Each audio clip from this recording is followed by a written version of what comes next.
Congress, CPM, Trinamool যারা party করেন না, সব বাড়ির শিশুরা সরকারি স্কুলে যাচ্ছেন, স্কুলের মধ্যে শিক্ষক নেই। কারা ক্ষতিগ্রস্ত হচ্ছেন? গোটা রাজ্যের সব অংশের মানুষ। হাসপাতালে যাচ্ছেন, ভয় হাসপাতাল, তেলিয়ামপুর, আগরতলা, জিবি, আইসিএম, যেখানে যান নার্স নেই, ডাক্তার নেই। কারা ক্ষতিগ্রস্ত হচ্ছেন? তৈরি করো, বছরে 50,000 চাকরি হবে। সেদিন বামফ্রন্ট সরকার ছিল, প্রতিদিন করে 11 জনের বাড়িতে হলুদ খামে বড় অফার। মানুষ সন্তুষ্ট হয়নি, আরো চাকরি হবে। আমরা বলেছিলাম না, বিজেপি সরকার ক্ষমতায় এসে বেকারদের জীবনের যন্ত্রণা লাঘব করতে পারে না। বেকারের এই সিদ্ধান্ত বিজেপি নিতে পারে না। মানুষ সেই সময় বিশ্বাস করেননি। সরকার এসছে, আক্রমণ আজকে 8 বছর বিজেপি সরকার। আক্রমণ কোন জায়গায় আপনারা দেখেছেন?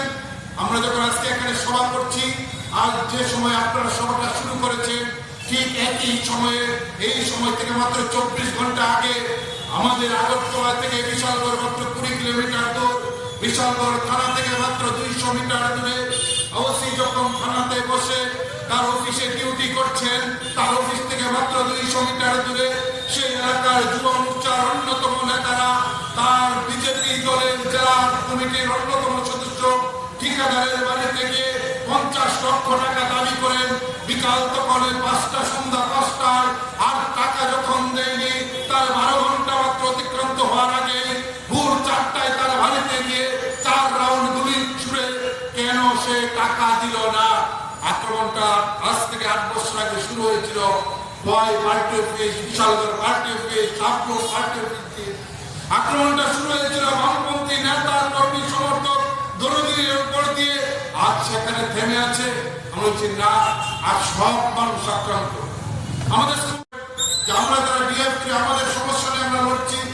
আমরা বলছি আমরা এমন কোনো দাবি, এমন কোনো কথা বলি না যে সমস্যা শুধুমাত্র ডিএফ এর সমস্যা।